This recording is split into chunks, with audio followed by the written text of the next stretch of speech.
Hi friends, welcome back. तो friends, अभी की न्यूज है रशिया यूक्रेन कॉन्फ्लिक्ट, जंग के बीच रूस का साथ छोड़ भागा चीन, भारत आखिरी उम्मीद, पीएम मोदी। पता नहीं क्या न्यूज है कि बीच में कैसे चीन भाग गया। कहीं वो तो नहीं है वो जो सुपर कंडक्टर से रिलेटेड थी, तो इसलिए वो उस वजह से कुछ रूस का साथ ना दिया हो। अगर वो रिलेटेड तो समझ में आ रहा है, पर अगर कुछ और डेवलपमेंट हुई है तो हमें तो कोई आइडिया नहीं है। तो वीडियो शुरू करके पहले पता करते। वीडियो शुरू करने से पहले अगर आप चैनल पर नए हो, आपने अभी तक सब्सक्राइब नहीं किया है, तो जल्दी से पहले सब्सक्राइब के बटन और बेल आइकन को क्लिक कर लो, ताकि आपको हमारे सारे न्यू वीडियोस के नोटिफिकेशन मिल जाए जैसे हम अपलोड करें। अगर आपको वीडियो पसंद आता है प्लीज लाइक एंड शेयर। चलिए शुरू करते हैं।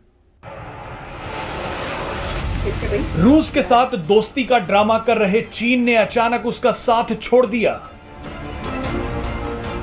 यूक्रेन पर हमले के बाद बुरी तरह से अमेरिकी प्रतिबंधों की मार झेल रहे रूस को अब चीन ने बड़ा झटका दे दिया है। रूस के एक बड़े अधिकारी ने कहा है कि चीन ने उसे विमानों के पुर्जे देने से इनकार कर दिया है। रूसी अधिकारी ने कहा है कि चीन ने विमानों के लिए जरूरी पुर्जे देने से साफ मना कर दिया है। आपको बता दें कि अमेरिकी प्रतिबंधों के कारण रूस को विमानों के पुर्जे मिलने में बहुत दिक्कत हो रही है, लेकिन चीन ने अचानक रूस की मदद करने से इनकार कर दिया है। चीन के इनकार करने के बाद अब रूस को अपने दोस्त भारत से उम्मीद है। रूस के अधिकारी ने कहा है कि अब इन पुर्जों के लिए भारत से आयात की संभावना को तलाशा जाएगा। रूस ने भारत से मदद की उम्मीद ऐसे समय पर जताई है जब चीन से तनाव के बीच रूस ने भारत को बड़े पैमाने पर हथियारों की सप्लाई की थी। ऐसे में अब भारत पर भी काफी दबाव पड़ गया है। इससे अमेरिकी प्रतिबंधों का डर भारत पर भी बना रहेगा।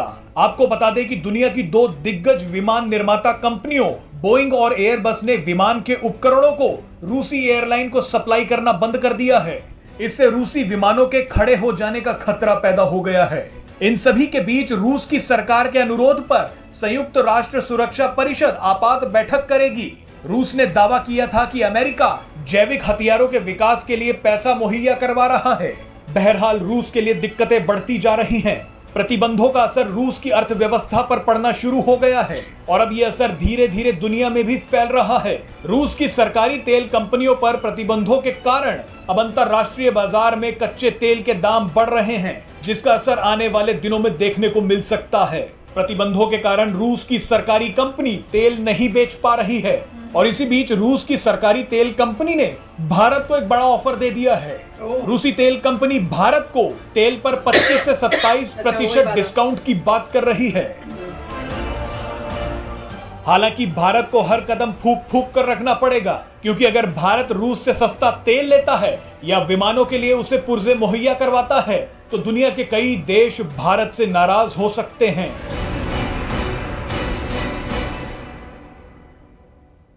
तो फ्रेंड्स, मैंने तो पहले हमने जब वीडियो की थी वो सेमी कंडक्टर्स के ऊपर, तो तब मैंने कहा था कि रशिया का साथ चाइना जैसे उसे दिखेगा कि मेरा नुकसान हो सकता है कुछ, उसने पीछे हो जाना है, क्योंकि वो तो अपना फायदा देख रहा है। और देख लो वही हुआ कि जैसे उसको दिखा कि अगर मैंने रशिया को इस वजह से हेल्प किया और मेरे ऊपर मुसीबत आएगी, उसने बोला कि मैं तो पास ही नहीं दूंगा।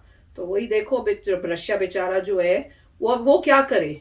पर मैं ये देख के मुझे लग रहा था कि देखो सब कुछ, ये अच्छी बात है कि सब कुछ वर्ल्ड में इंटरकनेक्टेड है। सब अगर अलग अलग होते, किसी को किसी की जरूरत नहीं होती, तो बहुत मुश्किल हो जाती। अब सिचुएशन ऐसी है, रशिया को किसी चीज की जरूरत है, या यूएसए को किसी की चीज की जरूरत है, या इंडिया को किसी चीज की जरूरत है, तो एक दूसरे के ऊपर कोई ना कोई, उनको कहते हैं ना, निर्भरता है। और उस वजह से एटलीस्ट मिलजुल के रहना तो थोड़ा इनको होगा कि भैया हमें भी नुकसान हो रहा है, अब इसको कैसे सॉल्व करें।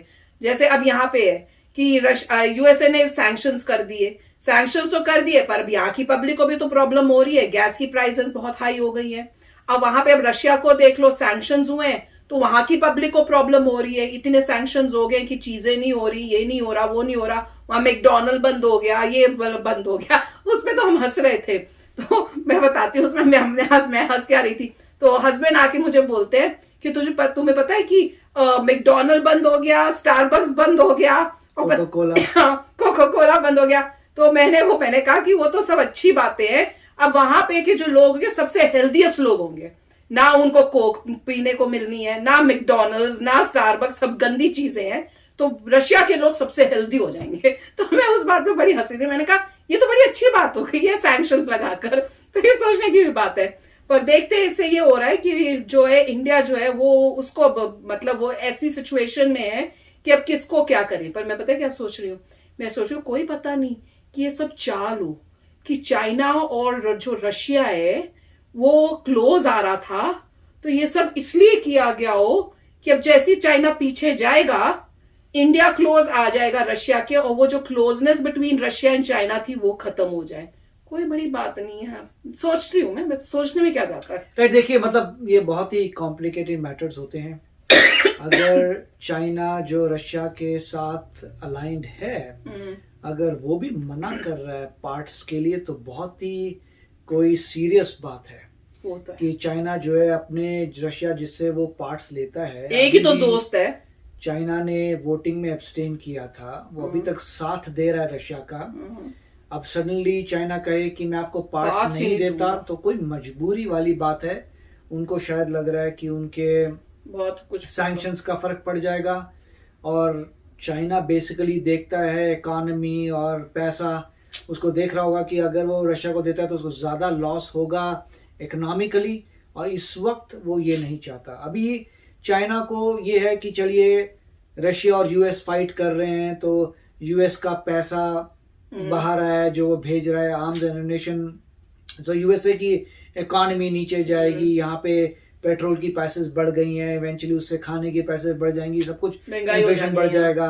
तो चाइना देख रहा है ठीक है रशिया और यूएस से फाइट कर रहे हैं, प्रॉक्सी वॉर हो रही है, डायरेक्टली नहीं फाइट हो रही, यूक्रेन की हेल्प हो रही है, तो यूएस का पैसा बर्बाद हो रहा है, यूएस पैसे में कमजोर हो रहा है, और चाइना को कोई प्रॉब्लम ही नहीं है, वो तो बिंदास बैठा हुआ है, आगे बढ़ रहा है।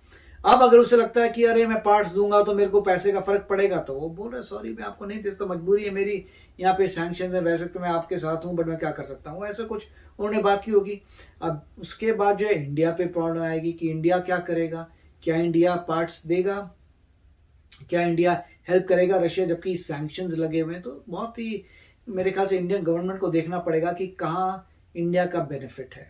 अगर रशिया को आप हेल्प करते हैं तो क्या आप आगे बढ़ेंगे कि पीछे बढ़ेंगे, अगर नहीं हेल्प करते तो आपको फायदा है। तो वो तो जो भी थिंक टैंक है उसको हर डायरेक्शन से देखना पड़ेगा कि नेट रिजल्ट में आपको क्या सूट करता है। अभी सबसे बड़ी बाइंडिंग ये है कि 70% मिलिट्री इक्विपमेंट रशिया से आता है।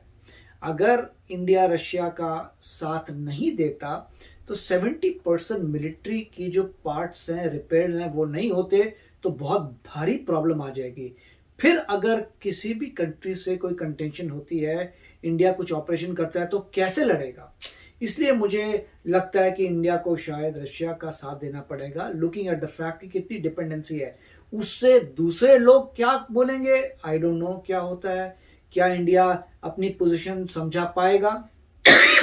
अभी तक तो इंडिया समझा पा रहा है। तो अच्छा वीडियो था, तो देखते हैं। पर मेरी एक और जो कॉन्स्पिरेसी थ्योरी है वो भी सोच लो कि ये सब इसलिए भी हुआ हो सकता है कि चाइना और रशिया की क्लोजनेस जो है उसको कम किया जाए, क्योंकि चाइना तो जहां प्रॉफिट वहां चाइना, जहां नुकसान चाइना बोलेगा tata bye bye, I don't know you, है ना भाई। तो चलते हैं, मिलेंगे नेक्स्ट वीडियो में बहुत ही जल्द। Till then take care and bye bye. तो अगर आप मेरे इस चैनल पे नए हो तो जल्दी से सब्सक्राइब के बटन को हिट करो और बेल आइकन को क्लिक करो, ताकि आपको मेरा जब नया वीडियो मैं लगाऊं आपको उसके बारे में जल्दी से पता चल जाए।